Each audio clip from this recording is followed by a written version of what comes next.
ये मेरे सबसे प्रिय इस क्षेत्र की समस्त लोधी समाज के सदस्यगण नहीं, मेरे परिवार के सदस्यगण भी यहाँ मौजूद। बोलो मेरे साथ, लोधेश्वर भगवान की, लोधेश्वर भगवान की, लोधेश्वर भगवान की।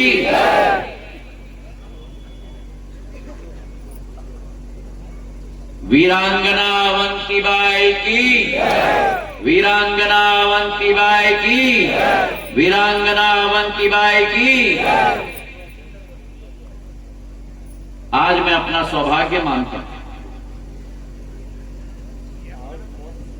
कि उस समाज के बीच में मैं उपस्थित हूं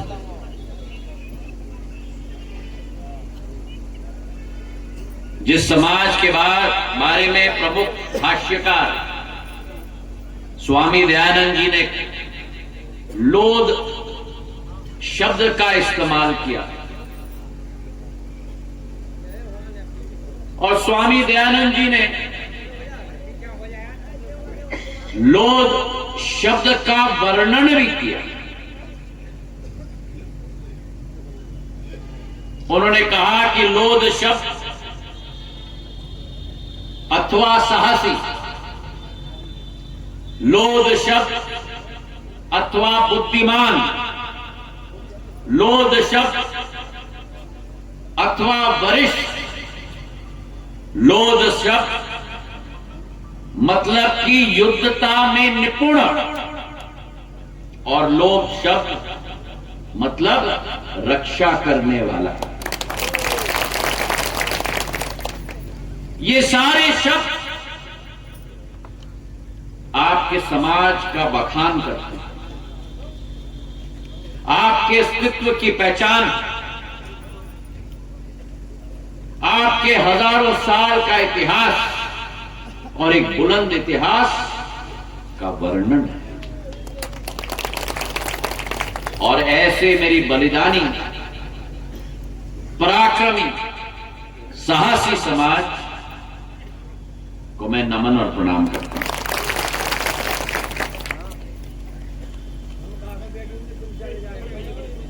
लोध समाज के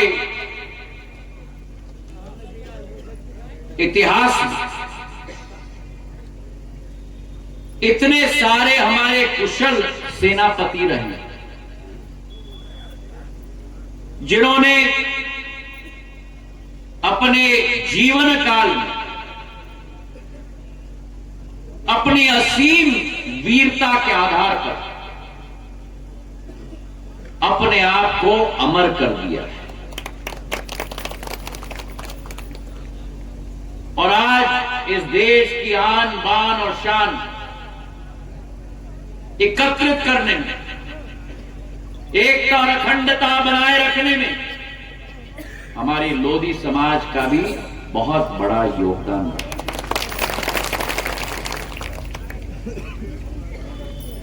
उत्तर प्रदेश के जनपद बाराबांकी में धमेड़ी गांव में लोधेश्वर मंदिर में साल में 2 बार मेला लगता है, जहां लोधी समाज का इतिहास, लोधी समाज की संस्कृति और लोधी समाज की एकता पूरे विश्व को देखने को मिलती है मेरे भाइयों। और अभी जैसे भैया साहब जी कह रहे थे मंच से, लोधी समाज का सिंधिया परिवार के साथ भी बहुत पुराना रिश्ता रहा है। जब भारत पर विदेशी आक्रमणकारों ने टेढ़ी नजर रखी तो मराठाओं के साथ संपूर्ण पिछड़ा वर्ग, जिसमें लोध समाज भी पूर्ण रूप से उपस्थित था, विदेशी आक्रमणकारों, चाहे वो मुगल हो, चाहे अफगान हो, चाहे पोर्तुगीली हो, चाहे पठान हो, चाहे अंग्रेज हो,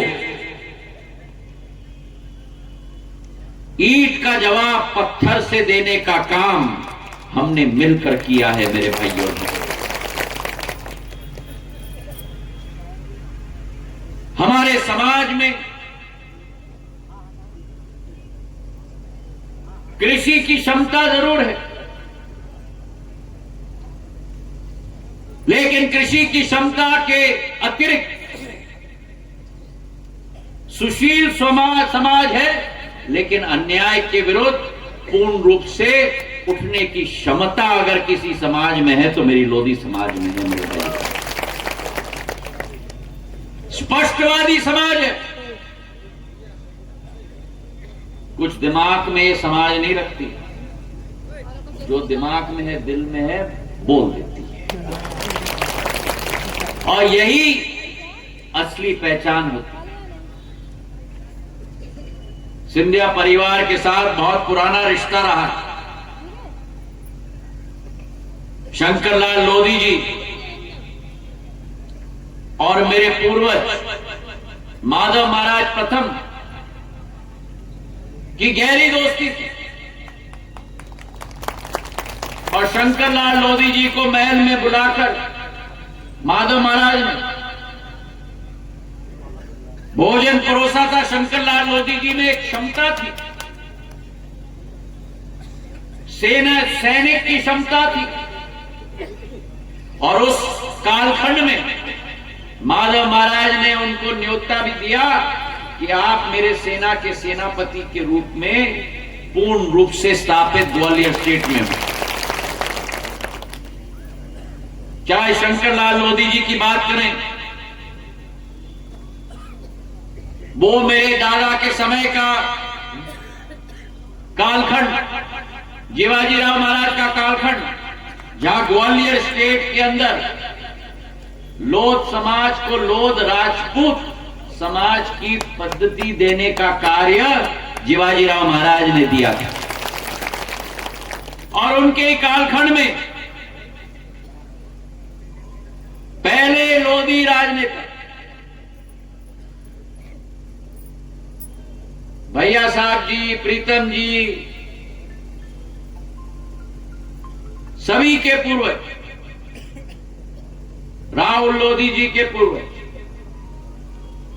प्रदुम्न लोधी जी के पूर्वज, इस मध्य प्रदेश में ठाकुर रामधन सिंह नरवरिया जी थे, जिन्होंने, और मुझे फक्र है कि उन्होंने 31 मार्च 1936 में भरी सभा में स्वतंत्र भारत की पूर्ण मांग रखी और बोला कि भारत स्वतंत्र होना चाहिए। और वही रामधन लोधी जी पहली बार भिंड के अड़ोखर से आते थे। अब मंच पर कितने लोगों को याद है मुझे नहीं मालूम, लेकिन पहले बार मध्य प्रदेश के मैगांव के विधायक बने तो ठाकुर रामधन सिंह जी लोधी बने थे।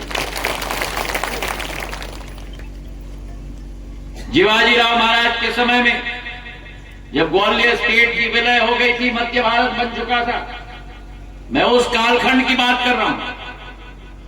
लेकिन उस कालखंड के बाद जहां एक तरफ मंचासीन भैया साहब लोधी जी हैं, जिनको पूर्ण आशीर्वाद पूर्व राजमाता साहब का मिला, मेरे पूज्य पिताजी का मिला, मंत्री बने, वहीं दूसरे तरफ मैगांव के आपके हरि सिंह नरवरिया जी, जिनको मेरे पूज्य पिताजी ने विधायक बनाया मैगांव के, ठाकुर रामधन लोधी जी की आई विधानसभा, और वहां से लोधी समाज का नेतृत्व ग्वालियर चंबल में उभरा था हरि सिंह नरवरिया के रूप में, और उसके बाद उनको भिंड का जिलाध्यक्ष भी बनाया। और चाहे हम देखें हमारी अपनी, और मैं तो कहता हूं मेरा और उनका तो एक पारिवारिक संबंध है, उनका स्नेह और आशीर्वाद सदैव मुझे प्राप्त हुआ है। मैं अपने आप को सौभाग्यशाली मानता हूं। मैं तो बोलता भी हूं कि मेरी बुआ है, मेरी अपनी उमा भारती जी, मेरी आजी अम्मा पूर्णराज माता साहब ने उनको महल में ही रखा, वहीं उनका पालन पोषण किया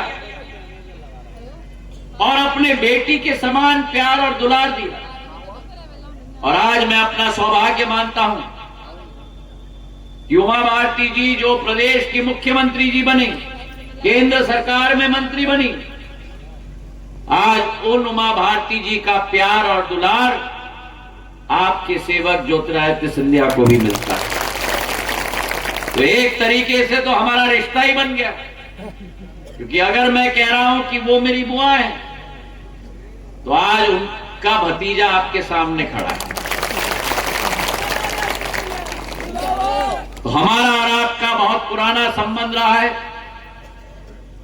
मुझे आज इस बात की बड़ी खुशी है कि ये उभरता हुआ नया नेतृत्व प्रीतम जी के रूप में इस विधानसभा से लोधी समाज का नेतृत्व उभरा है, और ये विश्वास मैं लोधी समाज को देना चाहता हूं। हमारा समाज समूचे ग्वालियर चंबल संभाग, बुंदेलखंड, भोपाल संभाग में पूर्ण रूप से फैला हुआ है,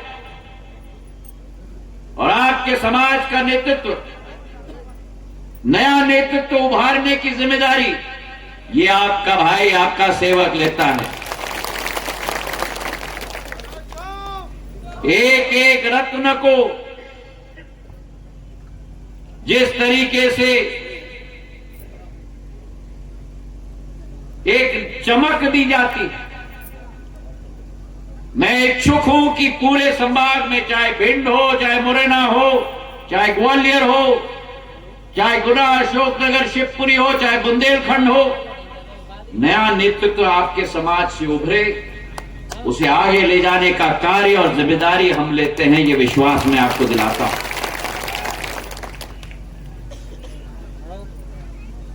प्रीतम जी ने सही कहा, भारतीय जनता पार्टी ने लोधी समाज को सदैव आगे किया। चाहे कल्याण सिंह जी हो, चाहे उमा भारती जी हो,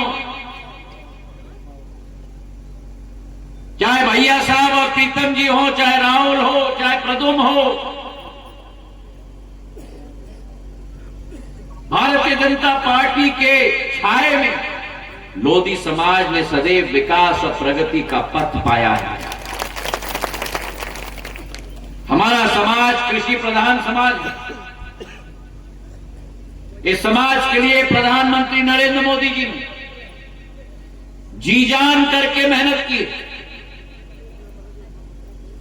किसान सम्मान निधि के आधार पर वो छोटा सीमांत कृषक जिसके पास राशि नहीं है,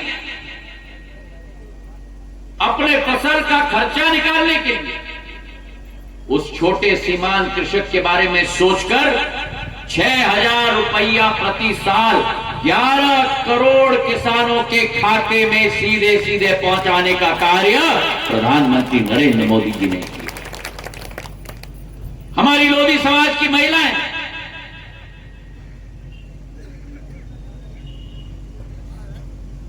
स्वयं सहायता समूह की क्रांति के आधार पर मेरे मंच पे बैठी हुई हैं मीरा लोधी जी, जिन्होंने मेरे लाभार्थी कार्यक्रम में जबरदस्त भाषण दिया। आप उठिए मीरा जी, उठिए, तालियां बजाओ मीरा जी के लिए।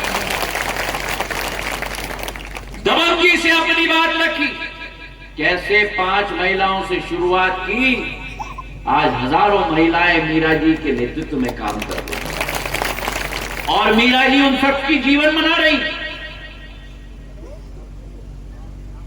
और मैंने जब मीरा जी से पूछा,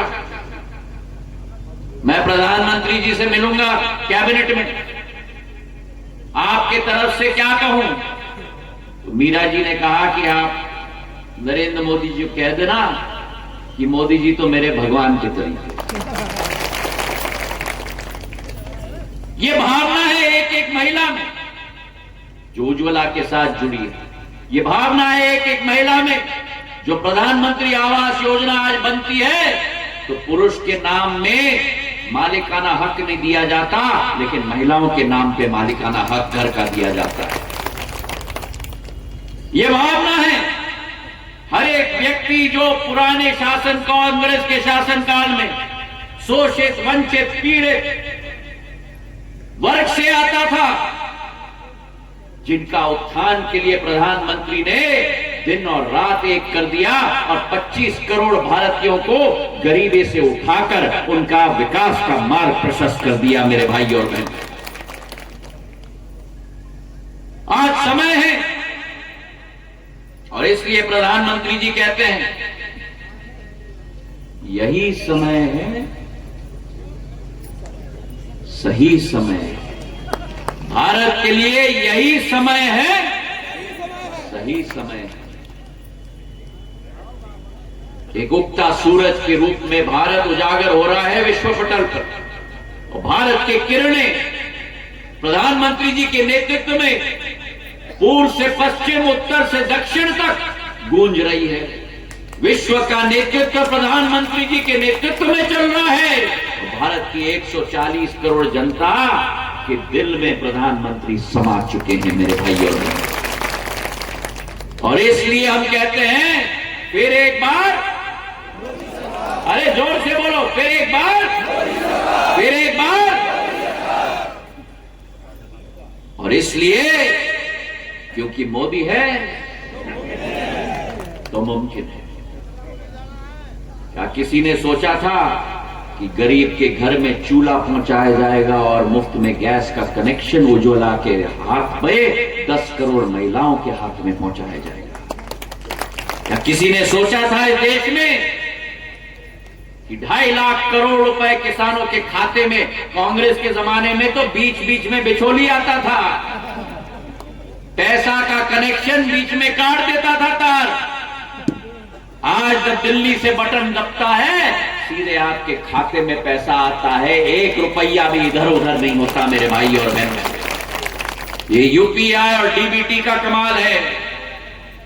25 लाख करोड़ रुपए पिछले 10 वर्षों में सीधा भारत सरकार से गरीबों को खाते में पहुंचाने का काम प्रधानमंत्री नरेंद्र मोदी जी ने कर दिया। आज भारत अग्रसर हो रहा है। प्रधानमंत्री जी के हाथों को हमें मजबूत करना होगा। रानी अवंतीबाई जी को मैं याद करता हूं, जिन्होंने अपना शौर्य और क्षमता बचपनी से दिखाया था। 8 साल की बच्ची के रूप में तलवार अपने हाथ में लेकर पुरुषों को पूर्ण रूप से नस्ता नाबूद कर देती थी, घुड़सवारी करती थी अपने आप, और अंग्रेजों को पस्त करने में कोई कसर रानी अवंतीबाई जी ने नहीं छोड़ी। और उन्होंने प्रण लिया, संकल्प लिया। उनके शब्दों को आज याद करता हूं कि लड़ते लड़ते बेशक मरना पड़े लेकिन अंग्रेजों के भार से दबूंगी नहीं। ये रानी अवंतीबाई के शब्द थे मेरे भाइयों और बहनों। और लड़ते लड़ते अपनी मां भारती के लिए अपने जीवन का बलिदान दिया। आज उस समाज के बीच में आकर मैं अपना सौभाग्य मानता हूं, लेकिन आज मैं आपको भी वचन देता हूं, सिंधिया परिवार में सदैव जीवन भर एक पीढ़ी से दूसरी पीढ़ी अपनी पूर्ण जिम्मेदारी निभाई है, आपके कवच के रूप में और आपके तलवार और आपके ढाल के रूप में मेरे भाई और बहनों। आज प्रत्याशी के रूप में, भारतीय जनता पार्टी के प्रत्याशी के रूप में, प्रधानमंत्री जी के आशीर्वाद से, गृह मंत्री जी के आशीर्वाद से, राष्ट्रीय अध्यक्ष नड्डा जी के आशीर्वाद से आज आपका भाई, आपका सेवक आपके सामने भारतीय जनता पार्टी के प्रत्याशी के रूप में खड़ा है। एक ही निवेदन मैं आपसे करता हूं, आपके सुख में आपके साथ न रहूं, लेकिन एक क्षण भी एक दुख का ऐसा पहल नहीं आया है जहां सिंधिया परिवार का मुखिया आपके साथ न खड़ा हो दुख बांटने के लिए। चाहे कोरोना काल आया, चाहे बाढ़ आई, चाहे सूखा आया, या अभी पिछले हफ्ते ओलावृष्टि आई, 48 घंटे में मैं धन्यवाद मोहन यादव जी को भी और प्रशासन को देना चाहता हूं।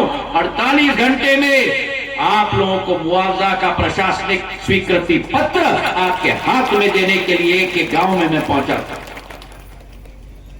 आपका ढाल और आपका तलवार में 17 साल रहा हूं और आपका आशीर्वाद के लिए आपके समक्ष आज खड़ा हूं, हाथ जोड़कर। मतदान के दिन पर एक भी वोट न छूटे। आपका एक एक वोट मेरे लिए अमूल्य है, मेरी जिंदगी की सबसे बड़ी पूंजी है, क्योंकि मेरा और आपका दिमाग का रिश्ता नहीं, दिल का करंट है मेरे भाई और बहनों, दिल का करंट है। मतदान के दिन पर वो दिल का करंट आपके उंगली पर जाए और कमल के फूल वाला बटन दबाए और ऐसा करंट लगे कि आपका और हमारा दिल अगले आने वाले समय के लिए विकास और प्रगति का मार्ग प्रशस्त कर पाए। इन्हीं शब्दों के साथ आपका बहुत बहुत धन्यवाद। जय हिंद, जय भारत।